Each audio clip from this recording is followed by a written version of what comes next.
என்ன எல்லாருக்கும் பிடிக்கணும்னா நான் என்ன பண்ணணும், இதுதான் நம்ம கேள்வி. இப்ப நம்ம ஒண்ணு இதுல என்ன புரிஞ்சுக்கணும்னா, வாழ்க்கையில கண்டிப்பா உங்களுக்கும் இந்த அனுபவம் இருக்கும். நிறைய பேரை நம்ம சந்திக்கிறோம் இல்லையா? எத்தனையோ பேரை நம்ம சின்ன வயசுல இருந்து பாத்தீங்கன்னா புதுசா சந்திக்கிறோம். சில பேரோட நல்லா பழகுறோம், சில பேரோட சும்மா கொஞ்சம் பேசுறோம். ஆபீஸ்ல இருக்கிறவங்க, வீட்டு பக்கத்துல இருக்கிறவங்க, ஒரு கடைக்கு கூட நீங்க ரெகுலரா போனீங்கன்னா அந்த கடையில இருக்கிறவங்களுக்கும் உங்களுக்கும் ஒரு பரிச்சயம் இருக்கு. இப்ப இதுல பாத்தீங்கன்னா ஒரு சிலரை நமக்கு ரொம்ப பிடிக்கும். அதாவது அவங்கள பத்தி நமக்கு எதுவுமே தெரியாது, ஜஸ்ட் பரிச்சயம். ஆனா அதை பார்த்த உடனே ரொம்ப பிடிக்குது, எனக்கு அவங்களோட பேசணும் போல இருக்கு அப்படின்னு தோணுது. அதுவே ஒரு சிலரை பார்க்கும்போது காரணமே இல்லாம நமக்கு பிடிக்காது, ஏதோ ஒரு அசௌகரியம். அப்ப நம்ம என்ன பண்றோம், எவ்வளவு கம்மியா முடியுமோ பேசிட்டு நகர்ந்துடுறோம். இந்த அனுபவம் நம்ம எல்லாருக்குமே இருக்கு இல்லையா?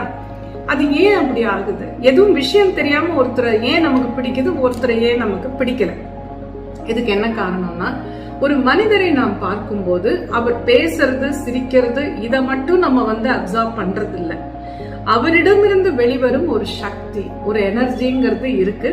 இந்த எனர்ஜி எங்கிருந்து வருதுன்னா அவருடைய எண்ணங்கள்.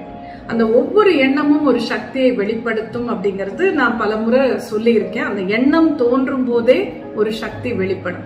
அப்ப அவர் மனசுல என்ன மாதிரி எண்ணங்கள் ஓடிக்கிட்டு இருக்கோ, அது உங்களை பத்தியும் இருக்கலாம், இல்லாமல் இருக்கலாம். எதா இருந்தாலும் ரொம்ப நெகட்டிவான எண்ணங்களா இருந்ததுன்னா, யார் மேலேயோ ஒரு கோபம் இருக்கலாம், ஒரு டிப்ரெஷன் இருக்கலாம், ஒரு பயம் இருக்கலாம், அந்த மாதிரி some negative energy, negative thoughts அவர் மைண்ட்ல ஓடிக்கிட்டே இருந்ததுன்னா அந்த எனர்ஜி தான் அவருடைய எனர்ஜி ஃபீல்டுல இருக்கும். எனர்ஜி ஃபீல்டுங்கிறது அவரை சுத்தி பரவி இருக்கும்.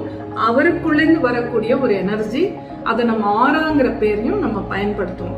இப்ப அவருடைய அந்த ஆரால இருக்கிற அந்த எனர்ஜியை நீங்க உணரும் போது என்ன ஆகுதுன்னா, பாசிட்டிவான எனர்ஜியா இருந்தா அந்த வைப்ரேஷன் உங்களுக்கு ரொம்ப பிடிக்கும், நெகட்டிவான எனர்ஜியா இருந்தா அந்த வைப்ரேஷன் உங்களுக்கு பிடிக்காது. இவ்வளவுதான் விஷயம்.